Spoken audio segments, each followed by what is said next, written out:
Question number 6.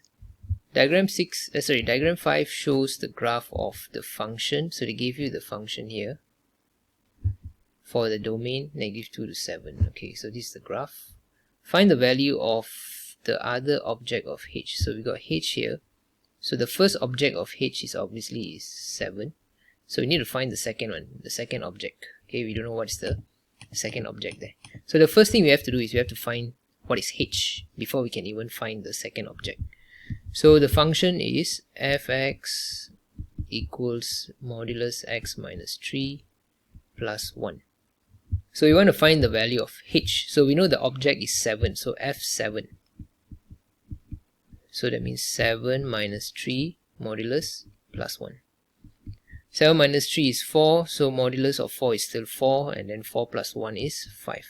So we know that h is equals to 5 because f7 means function of 7. Okay, object is 7, the image is h, so h equals to 5. So we already found the h value. So now we do the inverse method, okay, because we want to find the object. So we know that the function is 7 minus 3, what 7 minus 3? X minus 3 modulus plus 1. The image is h, right? So image is 5. So we're going to do the reverse process now to find the second object. So you shift the 1 there, becomes minus, so x minus 3 modulus equals to 5 minus 1 is 4. Then when you shift the modulus, what happens is you will have plus minus 4. So this is why you have, this is when you will have two answers. The first answer is when it is positive 4. Second answer is when it is negative 4. So the first answer will give you x equals to, shift the negative 3 becomes positive, 4 plus 3 is 7. Okay, and the second one will give you negative 4 plus 3 is negative 1. So these are the two objects. Okay, so we already know the first one is 7, so you can just ignore this because you already know one of it is this. So the answer is x equals to negative 1. So that's the other object. Okay, x equals to negative 1. So if I extend here, this value is negative 1. Okay, question B. Given that function fx and, okay, so you are given fx and also gx. The value of p, find the value of p if f inverse, okay, so they said that f inverse p equal to 2.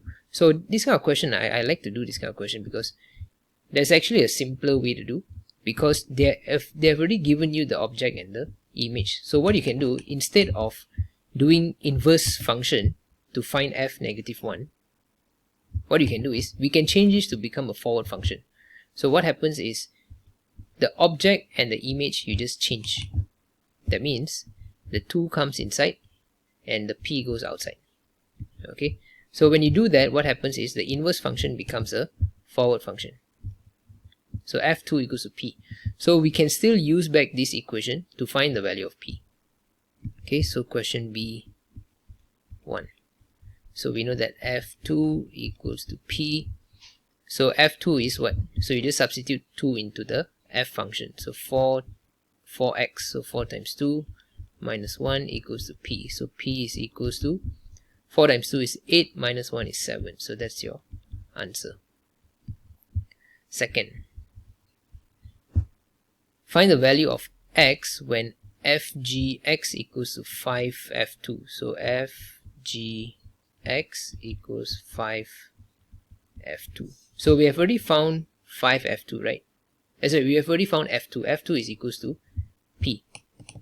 f2 equals to p, so it's 7. Okay, so we just have to find the fg first. So fg means what? Fg means g function substitute into the f function.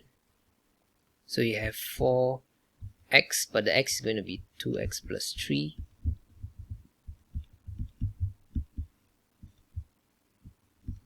Okay, so what I just did here is I substitute the gx into the f function and also the F2 just now we calculated is 7, right? It's the same as P, so I just substitute 7 here. Okay, so I will get 8x plus 12 minus 1 equals 35. So yeah, so 8x equals to 35. So 12 minus 1 is 11, so here minus 11.